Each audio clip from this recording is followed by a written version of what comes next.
Hello friends, welcome to my YouTube channel. कैसे हो आप लोग? उम्मीद करती हूँ कि आप सभी लोग स्वस्थ होंगे और आपका परिवार भी स्वस्थ होगा। कैसे चल रही है आप लोगों की तैयारी? तो आपको पता है कि हमारी जो एसएससी की पीवाईक्यू सीरीज चल रही है, उसी से रिलेटेड आज हमारी नेक्स्ट क्लास है। आपको पता है कि एसएससी सीजीएल की डेट आने वाली है सितंबर में। अप्रॉक्स आपका सितंबर, लास्ट सितंबर से आपका पेपर होगा। तो उसी से रिलेटेड ये मतलब आज आपकी मतलब मैं 15 क्लास ले चुकी हूँ पीवाईक्यू की। आप प्लीज इसको अटेंड करो और फिर इसके बाद इसके पेपर के टाइम पे आप मुझे इसके बेनिफिट्स बताओ। बहुत ज्यादा इसके आपको बेनिफिट्स मिलने वाले हैं, तो बहुत ही ज्यादा आपके लिए यूजफुल है और प्लीज आप इसको अटेंड करो, फिर मुझे बताना। ठीक है, चलिए। तो आज के हमारे क्लास 16 नंबर, क्लास 16 नंबर है और मैं क्लास लगभग ये क्लास 20 या 22 लगभग अभी तो हमने मतलब एक तरह से यूनियन स्टेट में आ गई हूँ। ठीक है, लगभग मैं 20-22 इसकी क्लास लूंगी। इसके बाद ना मैं सोच रही थी कि ऐसे टॉपिक वाइज, जैसे एसएससी के, सॉरी हिस्ट्री के, फिर ज्योग्राफी के, फिर पॉलिटी ऐसे वो एक सीरीज स्टार्ट कर दूं। आप मुझे बताना कि कैसा लगेगा।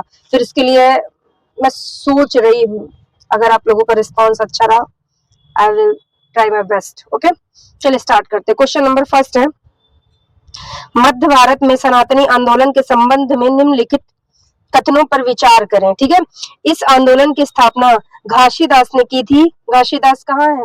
गुरु घासीदास ने की थी। इस आंदोलन का उद्देश्य चमड़ा श्रमिकों की स्थिति में सुधार करना था। चमड़ा श्रमिकों की स्थिति में सुधार करना था। क्वेश्चन क्या पूछ रहा है कि मध्य भारत में सनातनी आंदोलनों के संबंध में निम्नलिखित कथनों पर विचार करें। जैसे सनातनी आंदोलन, ठीक है, ये ध्यान रखना। इसको किसने लीड किया था? तो इसको मतलब तो ये कहाँ से स्टार्ट हुआ था? पहली बात देखो, सनातनी आंदोलन पहले ये हुआ कहाँ था? तो सनातनी आंदोलन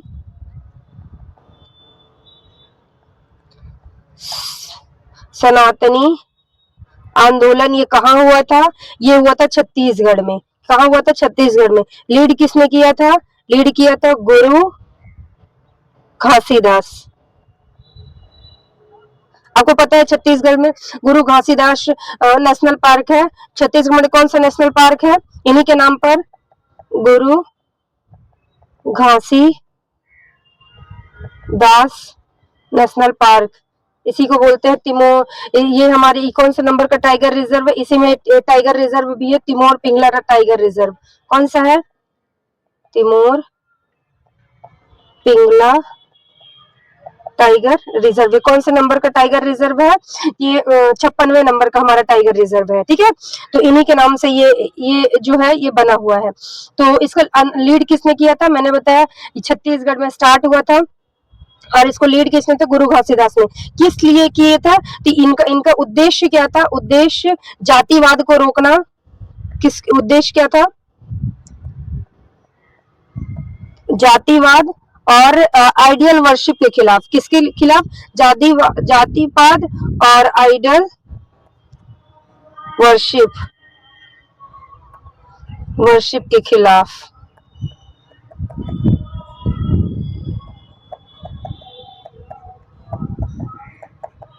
ठीक, इसके लिए चलाया गया था। तो आंसर क्या होगा? मध्य भारत में सनातनी आंदोलन के संबंधित कथनों पर विचार कर इस आंदोलन की स्थापना गुरु घासीदास ने की थी। करेक्ट, ये तो सही है। सॉरी, बी में लग गया। तो पहला तो सही है। अरे, पहला क्या है? पहला सही है। इसके बाद दूसरा क्या है? इस आंदोलन का उद्देश्य चमड़ा श्रमिकों की स्थिति में सुधार। चमड़ा श्रमिक मतलब एक तरह से जो चमड़ा बनाते होंगे वो थोड़ा सा नीचे कास्ट के थे। किसके नीचे कास्ट के? तो वही कि उनकी जो जातिवाद उस समय चल रहा था, तो उसी को रोकना। ठीक है, तो आंसर क्या होगा?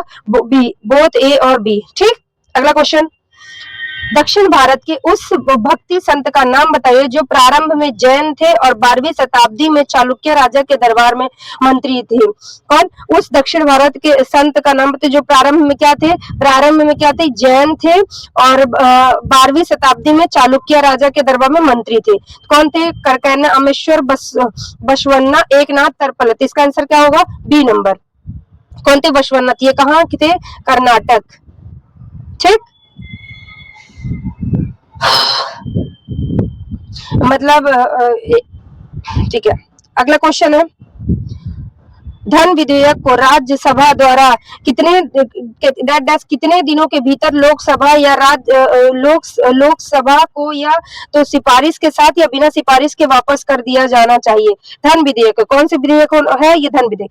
अब पहले आप ये जानो कि बिल होते हैं, पहले धन विधेयक क्या होता है। देखो हमारे पास कितनी बिल होती है, जो संसद में हम कितने टाइप के बिल हैं, बिल जो होते हैं वो 3 टाइप के होते हैं, 1 2 3, ठीक है। कौन कौन से होते हैं?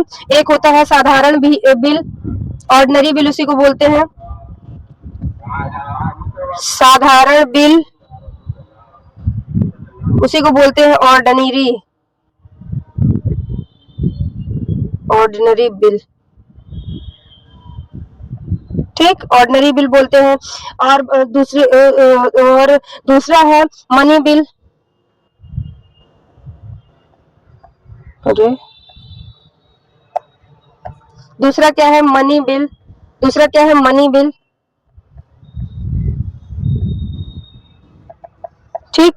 दूसरा क्या है? Money bill. तीसरा क्या है? विधेयक बिल। कौन सा? मतलब जो कॉन्स्टिट्यूशन अमेंडमेंट होते हैं ना, वो वाला bill.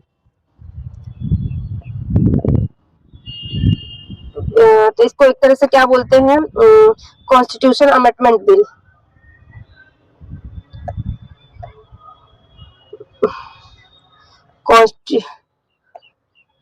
Constitution amendment bill, CAB बोल सकते। कॉन्स्टिट्यूशन अमेंडमेंट बिल, हिंदी में बोलेंगे इसको क्या बोलते हैं? अनुशोधन बिल, संशोधन बिल, सॉरी, संशोधन बिल, ठीक है। देखो बिल, अब कोई भी बिल पास कब होता है? बिल, कोई भी बिल वो एक्ट कब बनता है? पहले वो लोकसभा से जाएगा राज्यसभा, राज्यसभा से अगर वो राष्ट्रपति लोकसभा से पास होकर वो राज्यसभा में जाएगा, राज्यसभा उसको किसको देगी? राष्ट्रपति। अगर राष्ट्रपति उस पर साइन कर देती है तो वो बिल क्या बन जाएगा? वो बिल एक्ट बन जाएगा, मतलब कानून बन जाएगा। अगर राष्ट्रपति साइन नहीं करती है तो वो क्या बनेगा? वो कानून नहीं बनता है। तो ठीक है, तो ये जो मतलब ये साधारण बिल है, ये किसके अंदर आता है? तो साधारण बिल के अंदर कौन कौन से मामलों, ये मतलब कौन कौन से इसके अंदर मामले आते हैं? तो एक तो गैर वित्तीय मामले आते हैं इसके अंदर, गैर वित्तीय मामले, मतलब जो पैसे वगैरह से नहीं रिलेटेड है, ठीक है। गैर वित्तीय मामले एक तरह से आम कानून, निजी मामलों, निजी मुद्दों,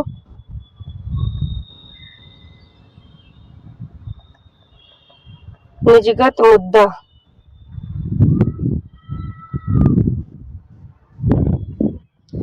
निजीगत मुद्दा है, ठीक है। और मनी बिल क्या होता है? मनी बिल ये सीधे मतलब ये वही जो सरकारी के जो लेन देन है, सरकारी लेन देन से रिलेटेड है। और कॉन्स्टिट्यूशन अमेंडमेंट से ये संशोधक बिल होता है, अमेंडमेंट बिल।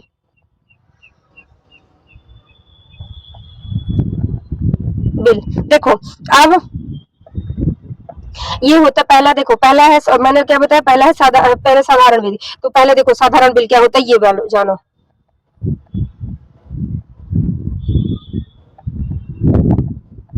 ये साधारण बिल। देखो ऑर्डिनरी बिल क्या होता है, मैंने बताया इसके अंदर कौन कौन से मामले आते हैं। जो तो एक आम कानून, जैसे कोई भी कानून बनाना हो जो पैसे से रिलेटेड नहीं होगा तो वो किसके अंदर आएगा? वो आएगा साधारण बिल। जो पैसे से रिलेटेड मतलब वो सभी कानून जो पैसे से रिलेटेड नहीं होगा, ठीक है, वो सारे कानून इसी के अंदर आएंगे, ठीक है। अब एक चीज और जानो, जो साधारण विधेयक होता है इसे हम, साधारण विधेयक होता है इसे हम डायरेक्ट मतलब इसे हम जो है किसी भी सदन में पेश कर सकते, इसे किसी भी सदन में पेश कर सकते हैं। मतलब इसमें जो लोकसभा और राज्यसभा की जो पावर है वो इक्वल होती है। क्या करते हैं? इसे लोकसभा राज्यसभा में इसमें जो है इक्वल होती है। और जबकि वहीं पास जो मनी बिल होता है उसे सिर्फ लोकसभा में पेश किया जा सकता है। जो मनी बिल होता है, देखो यहीं पास लिख दे रही हूँ, दूसरा कौन सा होता है, मनी बिल। ये पैसे लेन देन, मतलब एक तरह से जो आर्टिकल 110 है, आर्टिकल 110 आर्टिकल 110 के तहत कर मतलब टैक्स, ऋण हो चुका है, और क्या, जो सरकारी लेन देन है,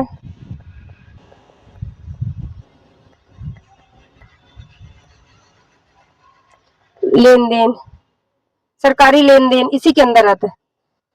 अरे यार,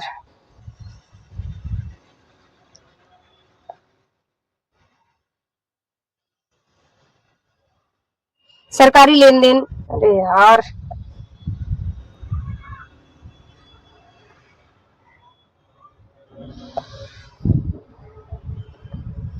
आर्टिकल 110, अरे यार,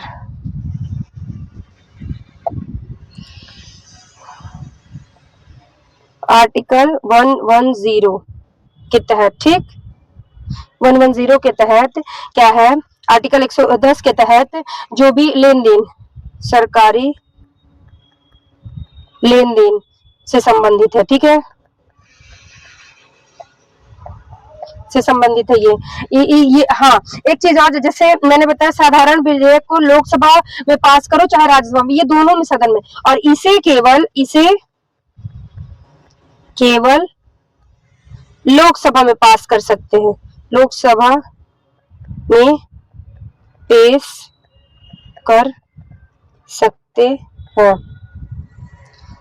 ये हमेशा लोकसभा में पेश कर सकते हैं, इसे केवल लोकसभा, मतलब जो राज्यसभा है, देखो इसे केवल लोकसभा में पेश कर सकते हैं, ठीक है, क्यों, क्योंकि देखो अगर जो कोई भी, देखो पहली बात तो कोई भी मनी का बिल है, जो मनी बिल है उसमें राष्ट्रपति जो है तो ऑलरेडी जो वहां के मंत्री वगैरह उनसे सजेशन लेता है, इसीलिए उसमें किसी की परमिशन, मतलब जो राष्ट्रपति होता है उससे परमिशन तो ऑलरेडी एक तरह से सलाह करता है, सारी चीजें पूछता है, तो एक तरह से सहमति से ना कोई भी मनी का बिल पास होता है।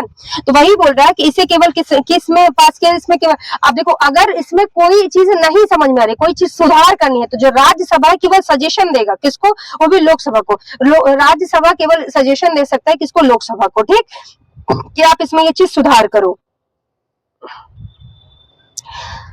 हाँ, मनी बिल के लिए कौन सा आर्टिकल है, मनी बिल के लिए, मनी बिल का आर्टिकल कौन सा, 109 है, 110 में जो है परिभाषा लिखी है, ठीक है। देखो और क्या होता है, अब मान लो अगर देखो क्या बोलते हैं, अब एक होता है वीटो पावर, एक क्या होता है, एक वीटो पावर भी होती है, इसको हमने कहा से, एक होता है वीटो पावर, अगर मतलब क्या बोलते हैं, मतलब जैसे देखो कोई बिल बना, ठीक है, अगर मैंने बोला कि पहले वो लोकसभा में जाएगा, फिर राज्यसभा में, फिर राष्ट्रपति, अगर वो राष्ट्रपति चाहे तो राष्ट्रपति अगर वो बिल को पास नहीं करता, पास करे ना करे, तो इसी के लिए, इन्हीं सब चीजों के लिए राष्ट्रपति के पास ना एक पावर है, उसी को बोलते हैं वीटो पावर, मतलब किसी भी बिल को पास करने, नहीं करने, या उसे होल्ड कर लेने की राष्ट्रपति के पास पावर है, उसी को बोलते हैं वीटो पावर। तो वीटो पावर क्या होती है पहले ये जानो, देखो बिल पास करें या होल्ड करें या रिटर्न करें के लिए प्रेसिडेंट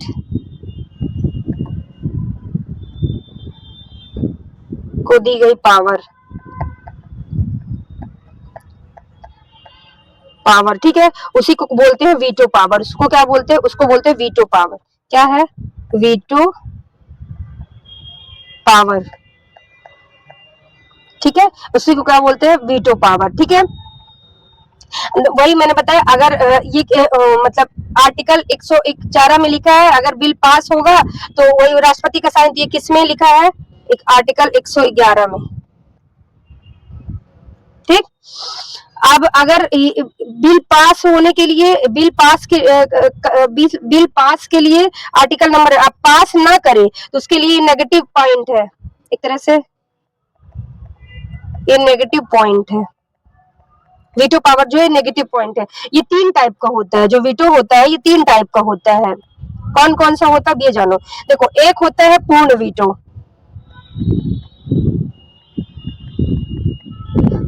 उसी को बोलते हैं हम कंडेमरी वीटो बोलते हैं, ठीक है।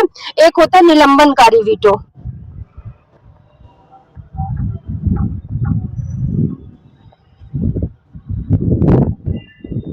और एक होता है पॉकेट वीटो। देखो, पूर्ण वीटो में क्या होता है, जब मतलब जो प्रेसिडेंट है वो डायरेक्ट नकार देता है कि मैं इस बिल को पास नहीं करूंगा, मतलब वो जो प्रेसिडेंट है वो डायरेक्ट बोल देता है कि मतलब मैं इसको पास नहीं करूंगा। तो ये पूर्ण वीटो के अंदर जब इसके अंदर प्रेसिडेंट डायरेक्ट, जब नहीं लिखो, इसके अंदर प्रेसिडेंट डायरेक्ट मना कर देता है, ठीक है, मना कर देता है, वो होता है पूर्ण वीटो। और निलंबनकारी वीटो क्या होता है, इसमें जो प्रेसिडेंट है बिल को रिटर्न कर देता है, इसमें जो प्रेसिडेंट है बिल को रिटर्न कर देगा, रिटर्न कर देता है। राज्यसभा के बाद फिर वो जाएगा लोकसभा, किसको देगा, पहले राज्यसभा, फिर वो जाएगा लोकसभा, सॉरी वो जाएगा लोकसभा। लोकसभा, अब अगर लोकसभा इसमें कोई सुधार करता है, क्या करता है, अगर लोकसभा सॉरी सीधे लोकसभा फिर राज्यसभा, राज्यसभा फिर लोकसभा। अब अगर लोकसभा इसमें कोई सुधार करके, क्या करके, सुधार करके, तो अगर ये लोकसभा इसमें कोई सुधार करके राज्यसभा को देते, राज्यसभा इसे प्रेसिडेंट को दोबारा, तब फिर ये प्रेसिडेंट को मानना पड़ेगा। इसमें फिर दोबारा जब वो आता है तो उसमें प्रेसिडेंट को मानना कंपलसरी रहता है। तो मतलब जब राज्यसभा के पास वो दोबारा जाता है,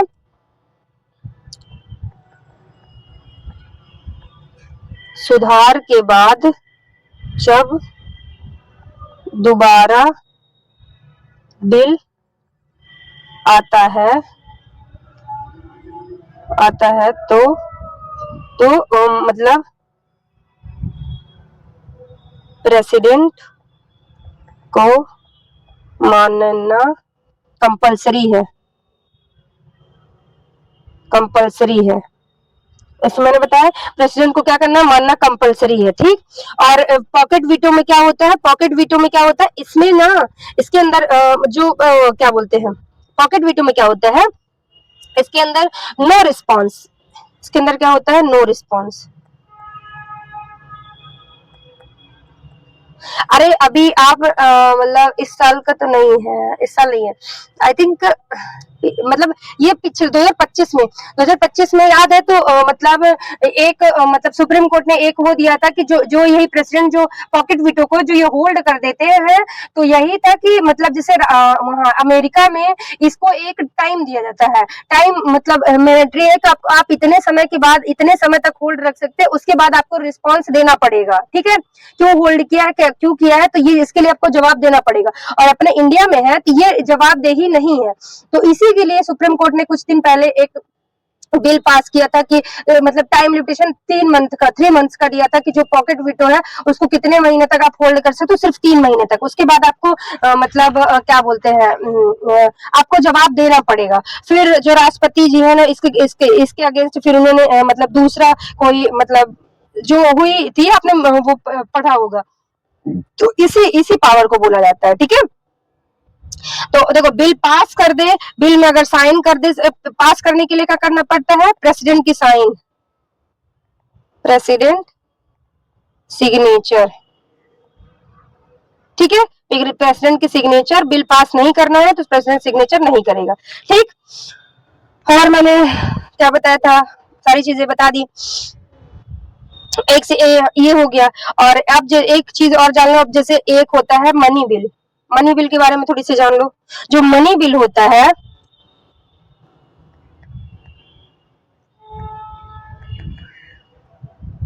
मनी बिल में कोई भी पॉकेट वीटो नहीं लगता, कोई भी वीटो नहीं लगेगा। मैंने रीजन बताया क्यों, क्योंकि जब भी मनी बिल आता है तो प्रेसिडेंट जो है मंत्रियों से ऑलरेडी सलाह वगैरह सारी चीजें इनके आपस में बातचीत होती तभी मनी बिल आता है। तो इसमें ना कोई भी मतलब वीटो पावर नहीं लगेगी, ठीक। तो ये सीधे मतलब राज्यसभा, लोकसभा, और लोकसभा से सीधे राज्यसभा, इसके बाद जो प्रेसिडेंट के पास जाएगा और प्रेसिडेंट सिग्नेचर, बिल पास, ठीक, बिल पास हो जाएगा। और जो मतलब जैसे ये जो, और इसमें जो राज्यसभा है इसमें केवल इसको केवल होल्ड कितने दिनों तक, राज्यसभा इसको होल्ड कितने दिनों तक कर सकती है, इसमें मैंने बताया ना, राज्यसभा इसको होल्ड कितने दिनों तक रख सकती है, होल्ड केवल किसी भी बिल को राज्यसभा कितने दिन तक होल्ड रख सकती है, केवल 14 दिन के लिए, केवल 14 डेज, ठीक है। क्वेश्चन यही था। क्वेश्चन क्या था,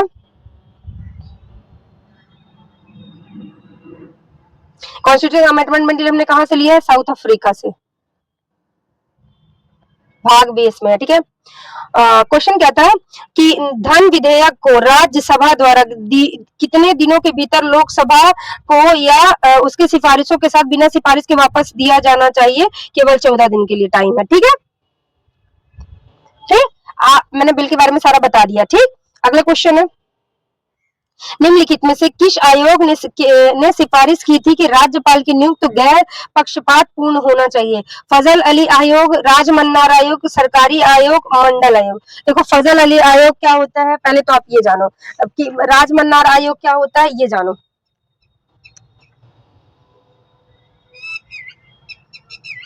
और जैसे एक चीज मैंने आपको बताया, देखो मनी बिल जो होता है, तो मनी बिल, ये जो कोई भी बिल मनी बिल होगा, ये कौन डिसाइड करता है, ये एसएससी का पूछा हुआ क्वेश्चन है कि कोई भी जो बिल होता है तो ये कौन डिसाइड करता है कि ये बिल मनी बिल है कि नहीं है, ये डिसाइड करता है जो वहां लोकसभा स्पीकर होता है वो डिसाइड करता है, ठीक।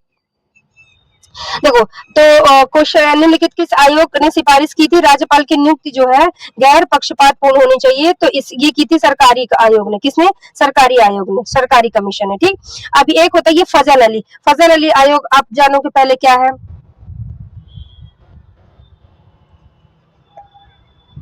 देखो क्या होता है कि जब हमारा देश आजाद हुआ, ठीक है, उसके बाद मतलब जो आंध्र प्रदेश थे, कौन, आंध्र प्रदेश जो है वो अपनी मतलब भाषाई आधार पर वो अलग से स्टेट की मांग करता है, ठीक है, वो भाषाई आधार पर अलग से स्टेट की मांग करता है, परंतु मतलब ऐसे गवर्नमेंट इस चीज को एक्सेप्ट नहीं करती, गवर्नमेंट इस चीज को एक्सेप्ट नहीं करती। तो जैसे अभी स्टूडेंट वाला प्रोटेस्ट हो रहा था ना, तो क्या नाम है उनका, जो सर धरना में बैठे थे, अरे यार लद्दाख के सर, वांगचू, ठीक है। तो वही, तो वो क्या करते हैं, तो एक आंध्र प्रदेश के पुट्टा श्री रामल्लू नाम रहता है उनका, वो अनशन पे बैठ जाते हैं, ये लोग शांतिपूर्ण धरना प्रदर्शन करते हैं, और फिर ना लगभग कम से कम 14 या 15 दिन के बाद उनकी मृत्यु हो जाती है। तो पहले तो गवर्नमेंट नकार रही थी, फिर जब उनकी मृत्यु के बाद ये मतलब एक तरह से ये बहुत ज्यादा भड़क जाता है, मतलब ये मामला और तेजी से मतलब चलने लगा। तब फिर जो है गवर्नमेंट एक मतलब सबसे पहले ये सेंटर स्टेट रिलेशन के लिए एक गट मतलब संगठन का संगठन का गठन करती है। उसके बाद फिर जो भी है एक तरह से फिर जो मतलब लैंग्वेज के आधार पर मतलब स्थापना होती है। तो देखो क्या होता है, लैंग्वेज के आधार पर राज्य की मांग कब स्टार्ट होती है, 1952 में, ठीक है, 1952 में होती है, सॉरी मतलब उल्टा बोल दी, 1948 से स्टार्ट होती है, 1948 से। तो क्या होता है, तो इसके लिए 2 कमीशन बनाए जाते हैं। 1948 में एक कमीशन बनता है धार कमीशन, कौन सा, धार कमीशन, और एक बनता है 1948 में बनता है, वो होता है जेवीपी कमीशन, कौन, जेवीपी। ये मतलब स्टेट को ये लोग मतलब एक्सेप्ट करते हैं, बट नॉट सक्सेस, ये सक्सेस नहीं रहता, बट नॉट सक्सेस रहता है। ठीक है, इसके बाद जो 1 अक्टूबर क्या बोलते हैं, इसके बाद फजल अली आयोग का गठन होता है। इसके बाद क्या होता है, फजल अली आयोग प्लस स्टेट कमीशन, कमीशन का गठन होता है, और फिर 1 अक्टूबर 1953 में क्या होता है,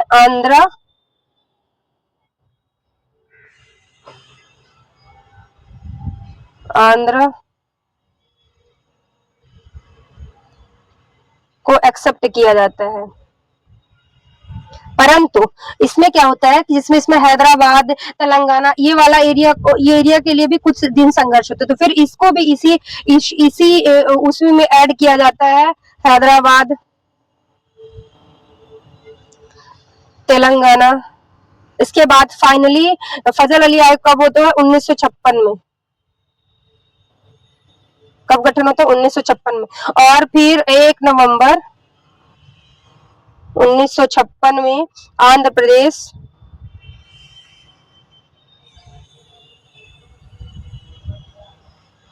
फर्स्ट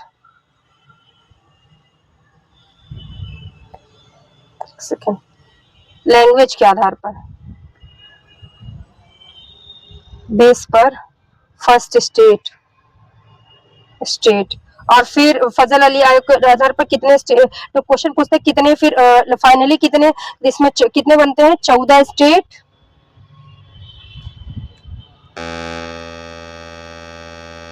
जब ये बन जाता है तो फिर और भी स्टेट मांग करते हैं।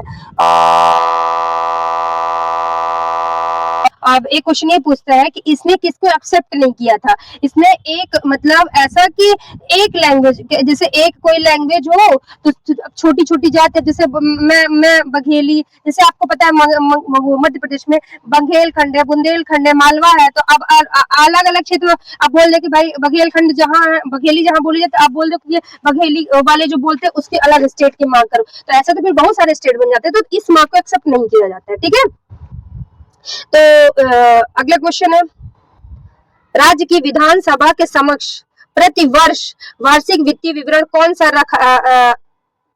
वार्षिक वित्तीय विवरण कौन रखवाएगा, प्रेसिडेंट, राज्यपाल, उपराष्ट्रपति, उप मुख्यमंत्री, मुख्यमंत्री। क्वेश्चन ये पूछ रहा है कि जो हर साल यहाँ पास बजट पास होता है तो उसको कौन पास करता है, राज्यपाल। किसके, राज्य की विधानमंडल, ये ध्यान रखना, किसके, राज्य विधानमंडल में पास कौन करता है। देखो ये मतलब किसके मतलब परमिशन कौन देता है, आपको पता है, तो परमिशन कौन करता है, तो मतलब पास को मतलब क्या बोल रही थी मैं, बजट पेश कौन करता है, तो जो फाइनेंस कमीशन रहता है वो करता है। ठीक है, मतलब जो फाइनेंस कमीशन का जो अध्यक्ष से अब वो केंद्र में है निर्मला सीतारमण, ऐसे ही, परंतु परमिशन कौन देता है, तो परमिशन राष्ट्रपति देती है। कौन देती है, राष्ट्रपति। तो अगर केंद्र में राष्ट्रपति दे रही है तो स्टेट में कौन देगा, स्टेट में राज्यपाल देगा। कौन देगा, राज्यपाल देगा।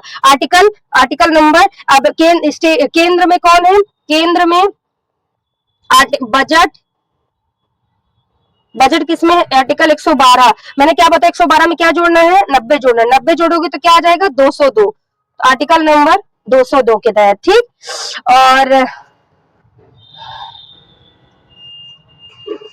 और हो गया, हाँ ठीक है।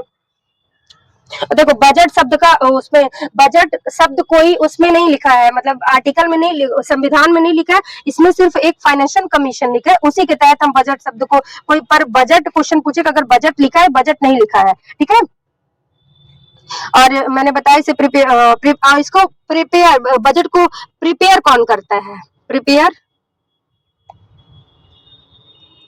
तैयार कौन करता है, तो तैयार करता है डिपार्टमेंट ऑफ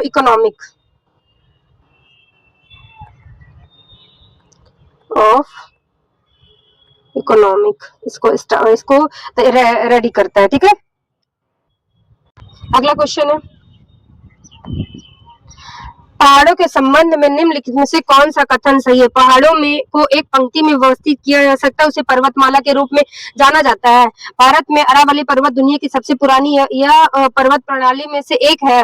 दक्षिण पर्वत में माउंटेन किलिमंजारो कौन सा है? देखो, मैं आपको बता चुकी हूँ कि पहली बात तो पर्वत कितना है। हिमालय जो पर्वत है 4 भागों में बटा है। ट्रांस हिमालय, बृहद हिमालय, मध्य हिमालय, शिवालिक हिमालय। मध्य हिमालय को हिमाद्री भी कहते हैं, ठीक है।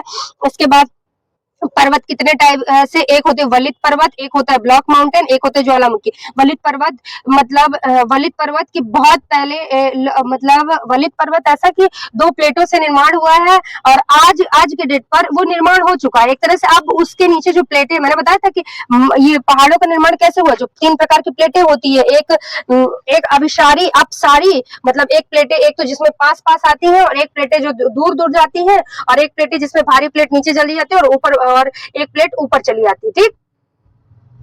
इस तरह, ठीक। तो अब देखो, तो पहली बात देखो, जिस प्लेट के नीचे मैंने कोई बताया कोई भी मूवमेंट नहीं हो रही है, जो पहले बना था, तो उसको क्या बोलते हैं? उसे बोलते हैं ब्लॉक माउंटेन। ब्लॉक माउंटेन में एक नव वलित होता है, एक मतलब एक न्यू है, एक ओल्ड है। न्यू जिसमें हिमालय पर्वत, क्योंकि हिमालय के पर्वत की जो प्लेटें हैं वो आज भी थोड़ी बहुत इधर उधर मूव कर रही है, तो हिमालय पर्वत की इसीलिए ऊंचाई आज भी बढ़ रही है। और जो अरावली पर्वत है वो भी एक वलित माउंटेन है, फोल्ड माउंटेन है, पर उसके नीचे की जो प्लेटों के अंदर है उसमें कोई मूवमेंट नहीं हो रहा। क्या हो रहा है? उसके अंदर कोई मूवमेंट नहीं हो रहा। तो एक तरह से अरावली पर्वत कैसा माउंटेन है? एक तरह से वो है तो वो भी फोल्ड माउंटेन, पर वो पुराना है। फोल्ड माउंटेन है वो भी, पर वो भी पुराना है। इसके बाद दूसरा क्या था? Block mountain. ब्लॉक माउंटेन मैंने बताया था कि देखो क्या होता है, जैसे 3 प्लेटें हैं, 3 प्लेटें इस 1 2 ये 3। अब इन 3 प्लेटों में क्या होगा? 2 प्लेटें नीचे चली गई। क्या होगा? ये 2 प्लेटें नीचे चली गई और एक प्लेट ये ऊपर की ओर उठ गई। तो जो ये ऊपर की ओर उठ गई, तो इधर भी घाटी और इधर भी घाटी, और फिर ऐसे ही एक प्लेट इधर भी, एक प्लेट बीच में रुक गई, एक प्लेट इधर। तो इसी तरह से, तो ये बीच में क्या बनेगा? एक तरह से दोनों बीच में घाटी बनाएंगे, अगल बगल क्या रहेगा? अगल बगल पहाड़ रहेंगे। तो उसको क्या करेंगे? नहीं, सॉरी, उल्टा बता दी। सॉरी, उल्टा। अरे देखो, ये 3 वो रहेंगी। तो मतलब 3 प्लेटें हैं, ठीक है। 1 2 ये 3 प्लेट है। ये तो इसमें क्या होगा कि 2 प्लेट तो ऊपर उठेंगी और 2 प्लेट मतलब ये कि वहीं रहेंगी, कि ऊपर उठेंगी, ठीक है। और एक प्लेट नीचे जाएगी, ठीक है। तो अगर ये नीचे जाएगी तो एक प्लेट, ये दोनों पहाड़ ऊपर आ गए, और ये प्लेट तो एक तरह से इन दोनों के बीच में क्या बन गई? एक तरह से इन दोनों के बीच में क्या बनी? घाटी बन गई। क्या बन गई?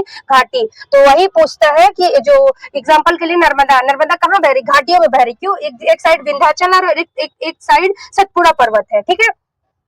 एक साइड विंध्याचल और एक सतपुड़ा। विंध्याचल की हाईएस्ट ऊंचाई बताओ कौन सी है? Goodwill Einstein. क्या है? Goodwill Einstein. और सतपुड़ा की हाईएस्ट धूपगढ़। कौन सी है? धूपगढ़। कहाँ जाओ? जहाँ पचमढ़ी है, ठीक। और कहा उसके बीचों बीच कौन सी नदी? अमरकंटक से कौन सी नदी निकलती है? 2, एक तो सोन और एक क्या बोलते हैं, 3 निकलती है। सॉरी, 3 निकलती है। गंगा, सोन, सॉरी गंगा, सॉरी नर्मदा, एक सोन और एक और है, शायद बेतवा है। एक मतलब एक जाना पाव पहाड़ी से ही निकलती है, ठीक। तो ये निकलती है। तो क्वेश्चन क्या पूछ रहा है कि पहाड़ों को एक पंक्ति में व्यवस्थित किया जा सकता है, उसे पर्वत के रूप में कहा जाना चाहिए। तो इसमें क्या होगा? पहला तो सही है। पहला क्या है? पहला सही है, ठीक। कहाँ गया? नहीं, काम नहीं कर रहा।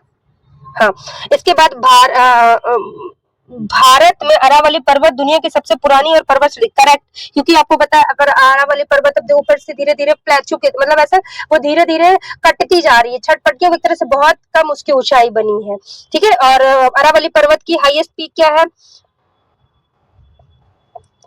अरावली हाईएस्ट पीक कौन सी है? अरावली पर्वत की हाईएस्ट पीक कौन सी है? बताओ। गुरु शिखर। क्या नाम है? गुरु शिखर। यहाँ पास क्या है? यहाँ पर माउंट आबू आपने सुना होगा, माउंट आबू यही है, ठीक। उससे पहले माउंट आबू बोला जाता है, अब उसी को गुरु शिखर बोला जाता है, ठीक है। तो इसका दक्षिण अमेरिका में माउंट किलिमंजारो ये यहाँ नहीं है, ये कहाँ है? ये अफ्रीका में है, ठीक है, किलिमंजारो। तो अमेरिका में नहीं, तो आंसर क्या होगा? सिर्फ ए और बी। अब देखो थोड़ी सी यही देख लो, कुछ देखो, हाईएस्ट पीक देख लो, लिख लो।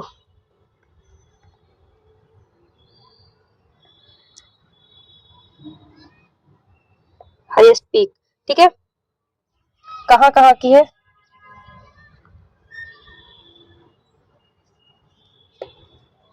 North America,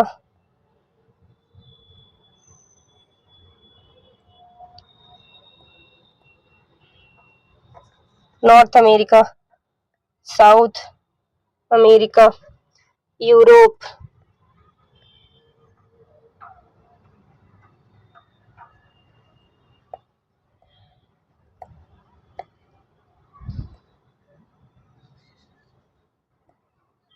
Europe, Antarctica, Antarctic, Antarctic इसकी कौन सी है? नॉर्थ अमेरिका की माउंट डेनाली, कौन सी है? माउंट डेनाली, ठीक है, इसी को मैकाल पर्वत कहते हैं, माउंट मैकाल। इसी को मतलब डोनाल्ड ट्रम्प इसका नाम चेंज करने के लिए बोल रहा है, मैकाली। साउथ अमेरिका की माउंट एल्बरोस,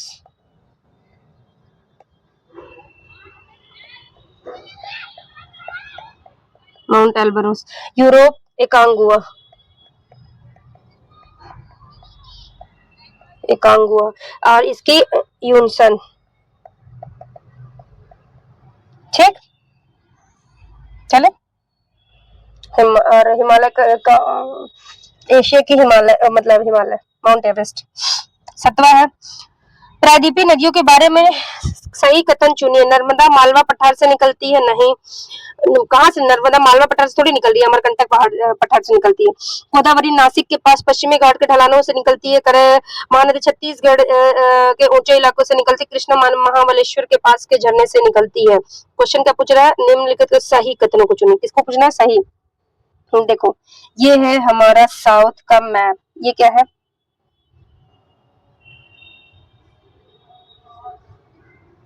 देखो, पहली बात तो ये है हिमालयन रिवर, हिमालयन रिवर, ये होती है प्रायद्वीपीय रिवर।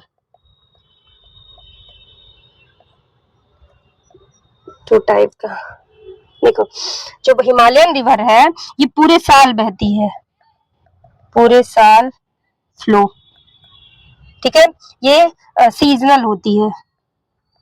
सीजनल मतलब कि जब बारिश होगी, मतलब जब बारिश होगी तभी, जब बारिश तब, ठीक है। और ये होगी इसका इसका जो रास्ता होता है, इसका रास्ता लॉन्ग होता है,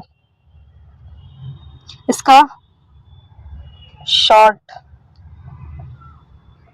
शॉर्ट वी, ठीक है। और ये डीप होती है, डीप होती है, ये उथली होती है। उथली मतलब ऐसे बहुत ज्यादा गहरी नहीं, ठीक है। और जो बेसिन इसका जो बेसिन मतलब होता है जो नदी का मतलब बहाव है, मतलब चौड़ाई एक तरह से बोल सकते हैं। तो बेसिन इसका लार्ज होता है, बेसिन लार्ज, बेसिन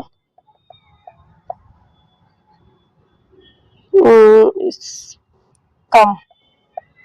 और एग्जाम्पल के लिए जैसे इसमें लिख लो, एग्जाम्पल है एक तो इंडस मतलब सिंधु, ब्रह्मपुत्र, गंगा, गंगा। और इसमें क्या है? इसका है, इसमें दो है, एक ईस्टर्न, ईस्टर्न और एक है वेस्टर्न, वेस्टर्न। ईस्टर्न में है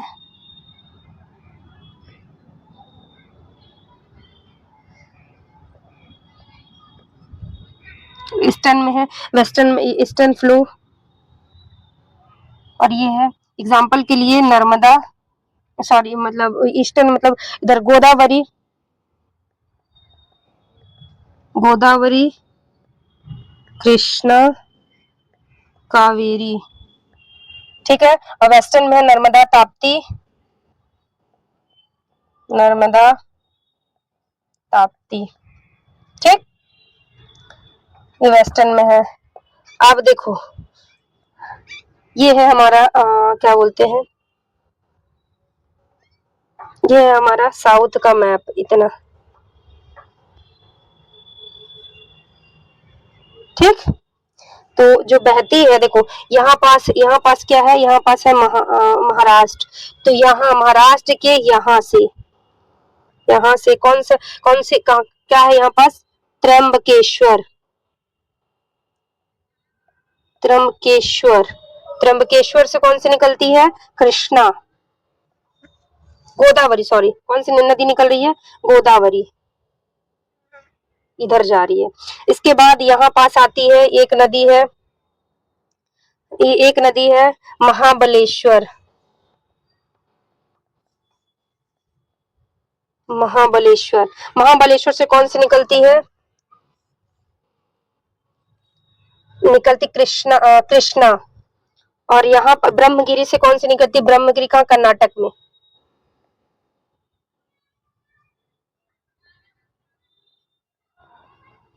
ब्रह्मगिरी से कौन सी निकल रही है, कावेरी। कावेरी, कृष्णा, गोदावरी।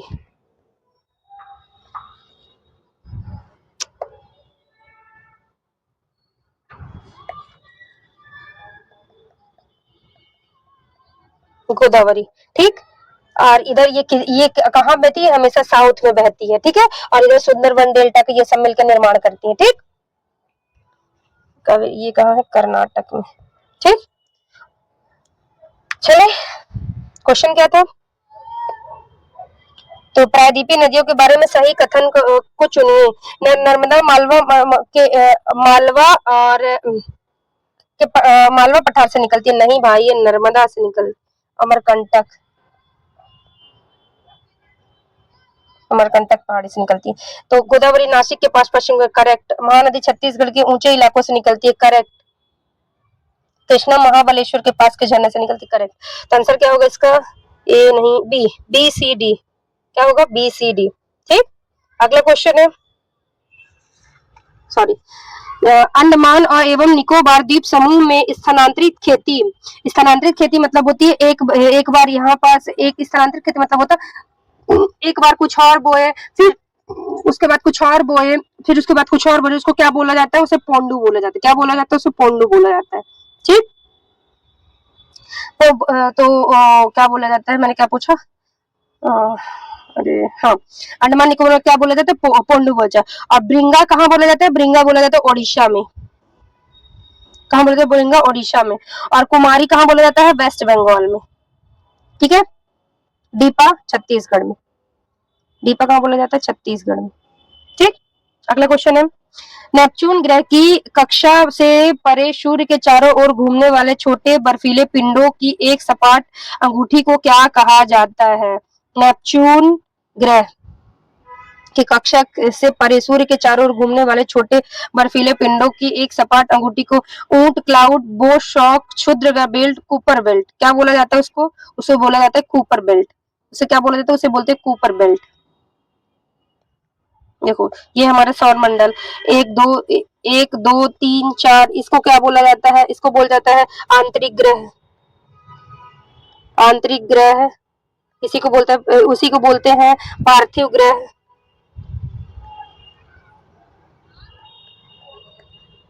इसको बोलते हैं बाह्य ग्रह, ठीक।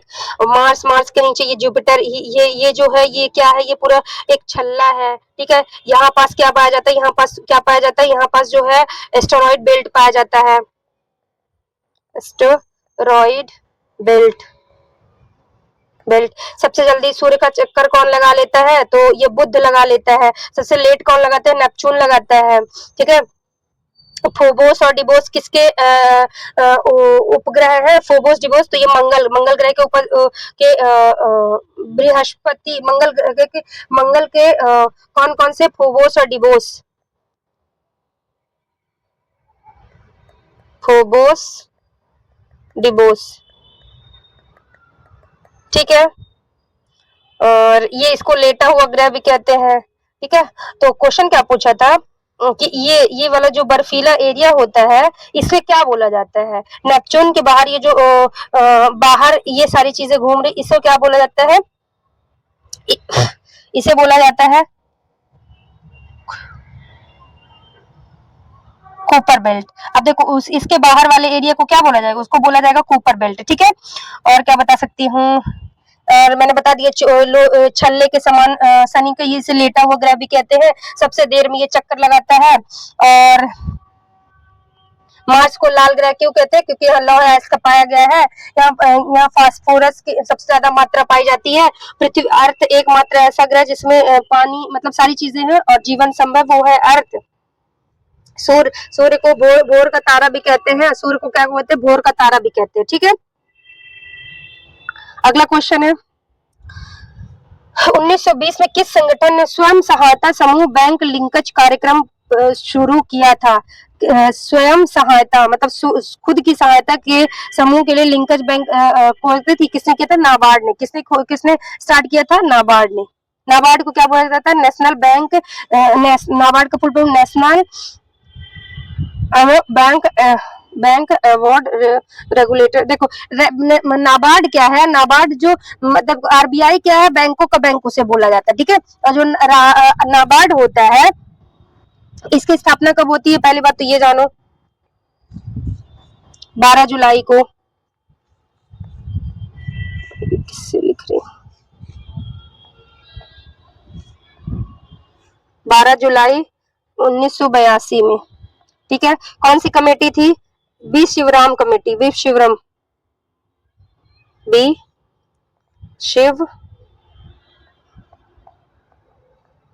कमेटी की सिफारिश पर होती है। इसका हेडक्वार्टर कहाँ है? दिल्ली में है।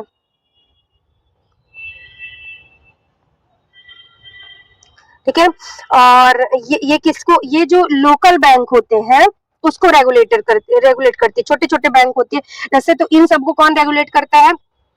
बैंकों का बैंक हमने किसे बोला है? आरबीआई को। अब जैसे एसबीआई हो गया, यूनियन हो गया, तो इन सबको कौन रेगुलेट करेगा? उन सबको नाबार्ड रेगुलेट करेगी। ठीक है, और एक होता है आरआरबी। एक क्या होता है? ये होता है एक होता है आरआरबी। एक आरआरबी बैंक होता है। आरआरबी को आरआरबी जो है ये मतलब जो आरआरबी बैंक को रेगुलेट करता है। नाबार्ड जो है किसको रेगुलेट करता है? आरआरबी बैंक को। जो आरआरबी किसको रेगुलेट करता है?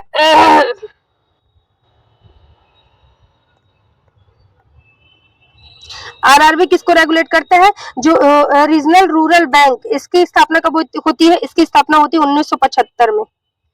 इसकी स्थापना कब होती है? 1975 में। ठीक है, ये किसको रेगुलेट करता है? जो लोकल बैंक है, लोकल ग्रामीण बैंक है, बैंक को रेगुलेट करता है। लोकल ग्रामीण बैंक को ये रेगुलेट करता है। ठीक है, और पहला लोकल ग्रामीण बैंक का कौन सा है? मुरादाबाद ग्रामीण बैंक। ठीक है, और सेबी की स्थापना कब होती है? सेबी 1989 में एक्ट आता है। 1988 में एक्ट आता है। 1988 में इसकी स्थापना होती है। ठीक है, और फिर वो हर्षद मेहता वाला केस होता है और 1992 में एक्ट आता है। और ये किसको रेगुलेट करती है? तो Nifty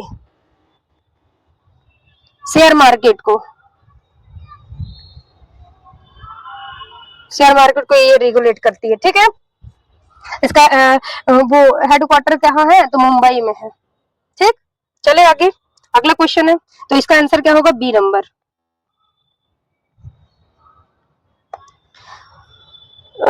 which of the following not a characteristics of money, निम्न से कौन सा धन की विशेषता नहीं है? पोर्टेबिलिटी, भंगुरता, भाव क्लब, सहनशीलता। इसका आंसर क्या होगा? भंगुरता। देखो मनी, पहली बात मनी कितने टाइप की होती है? तो 3 प्रकार की। कौन कौन सी? एक वो मनी जिसे हम मतलब एक प्लास्टिक मनी होते है, एक कीमेटा मनी होता है। देखो मनी कितने टाइप का होता है? मनी कितने टाइप का होता है? 3 टाइप का। एक होता है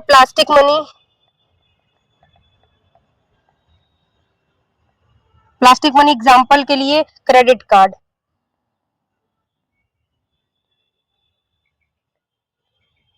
क्रेडिट कार्ड, ठीक है। और दूसरा होता है कीमेट मनी,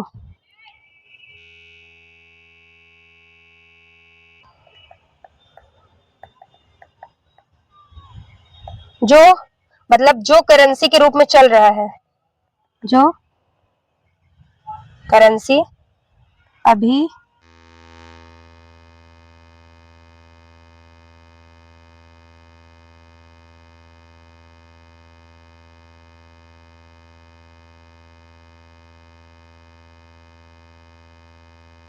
क्या बोलते हैं, फ्यूल मनी,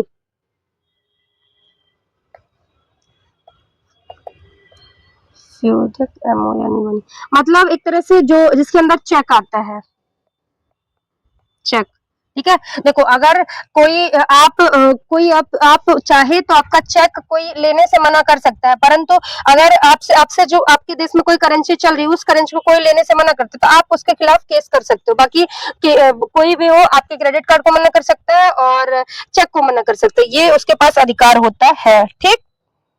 चलो अगला क्वेश्चन, पाचक तंत्र का कौन सा भाग यकृत और अग्नाशय से स्राव प्राप्त करता है? पाचक तंत्र का कौन सा भाग यकृत और अग्नाशय? यकृत, सबसे पहले देखो हम भोजन खाते हैं, कहाँ जाता है, मुंह में जाता है, मुंह में क्या निकलता है, सलाइवा से सलाइवा ग्लैंड निकलता है, एमाइलेज निकलता है, वो क्या करता है, एमाइलेज जो है हमारे क्या बोलते हैं भोजन में स्टार्च का पाचन करता है और जो हमारे मुंह में कीटाणु होते हैं, जैसे हम खाना खाते हैं बहुत सारे कीटाणु होते हैं तो वो उसको मार देता है, ठीक है। इसके बाद भोजन कहाँ आता है, ग्रास नली के थ्रू, और एक भोजन को मतलब ग्रास नली से और फूड पाइप से और विंड पाइप, इन दोनों को अलग कौन करता है, इपिग्लूटिस लगा रहता है वो अलग करता है। इसके बाद भोजन आ जाता है पेट में, पेट में होता है, पेट में हाइड्रोक्लोरिक एसिड निकलता है और टाइलिन एंजाइम निकलता है, पेप्सिन निकलता है, रेनिन निकलता है, रेनिन पेप्सिन निकलता है और क्या निकलता है, पाचक एंजाइम निकलता है, ठीक है।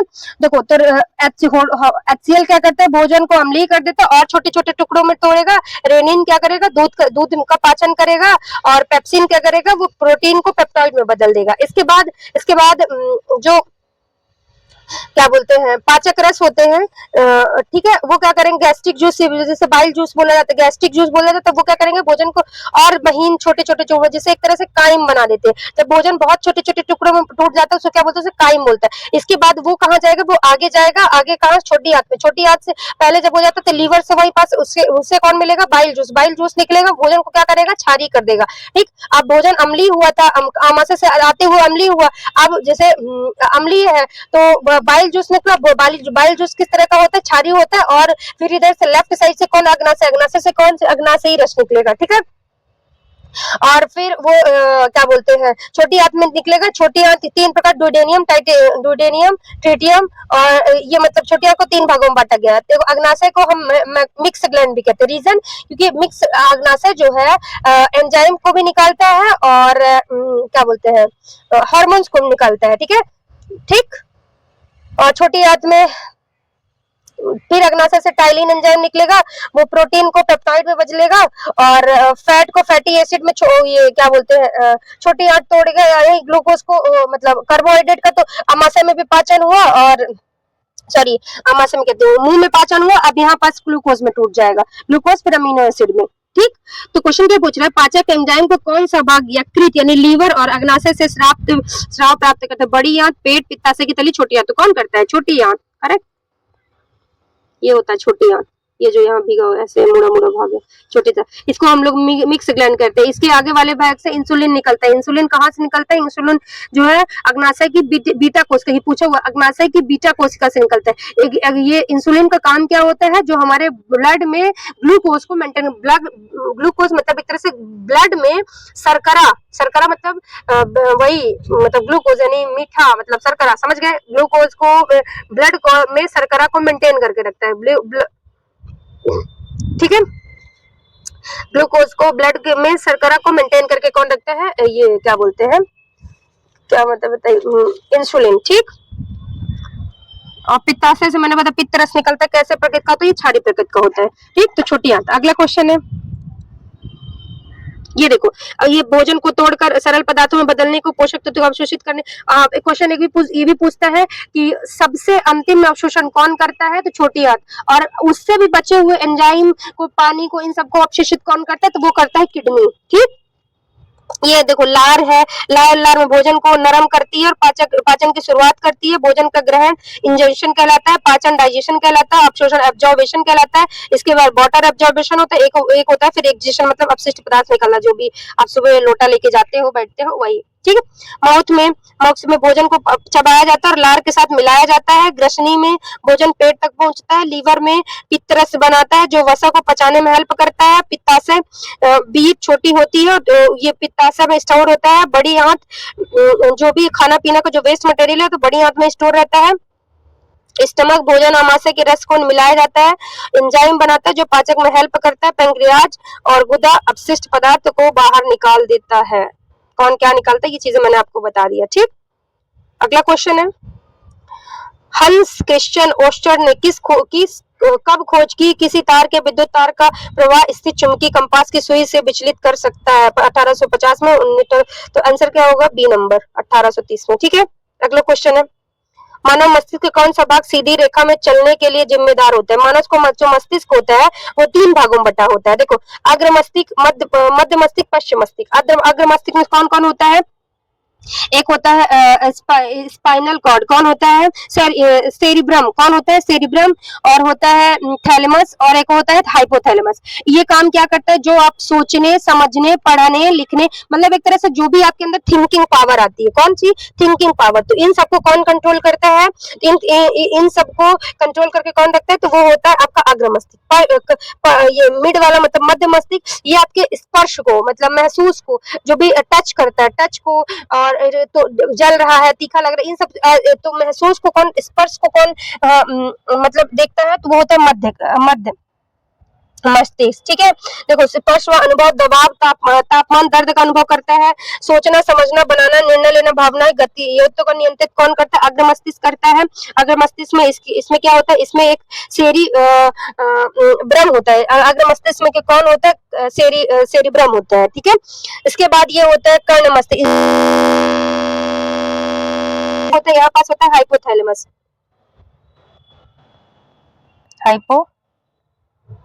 थैलेमस।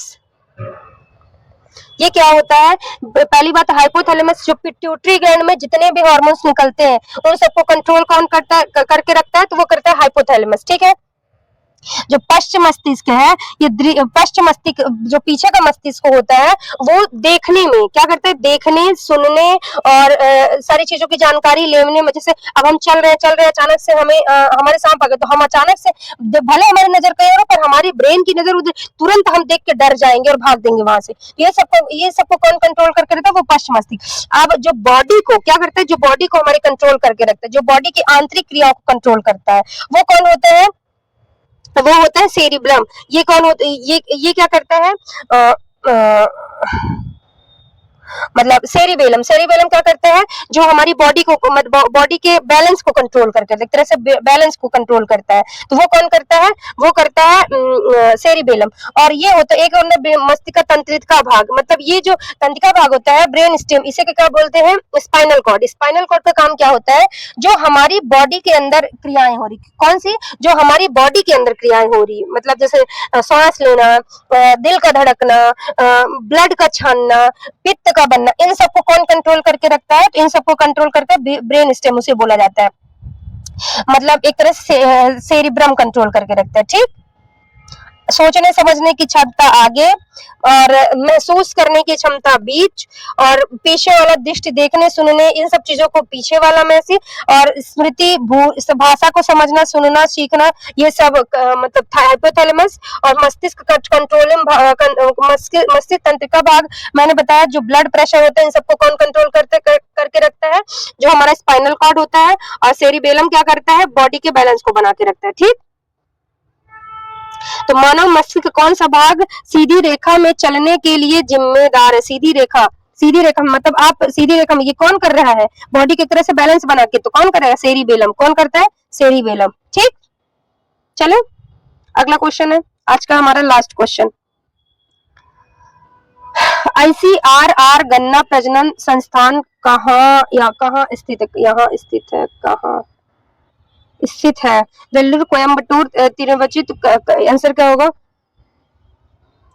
कोंडूलोर में थोड़ी है, हैदराबाद में तो उसकी है। इसके बाद उसकी आती है। नहीं नहीं, ये कोयम्बलूर नहीं होगा, इसका होगा आंसर कोयम्बतूर। कोयम्बतूर में किसका? गन्ना प्रजनन, गन्ना रिप्रोडक्शन का। आपको पता है इस समय शक्कर के रेट काहे बढ़ गए हैं?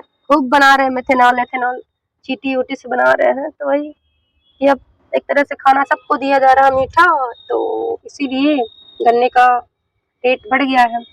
और खाओ गन्ना, सॉरी, और चलाओ गाड़ी, फिर मत खाओ पानी, मत खाओ चाय, मत पियो चाय, मत पियो मीठी चीजें, खाओ पियो। समझ रहे हो? सरकार यही करना चाहती है। चलो मिलते हैं कल। सेशन अच्छा लगे तो लाइक करना, शेयर करना, सब्सक्राइब करना। Thank you for watching. Bye.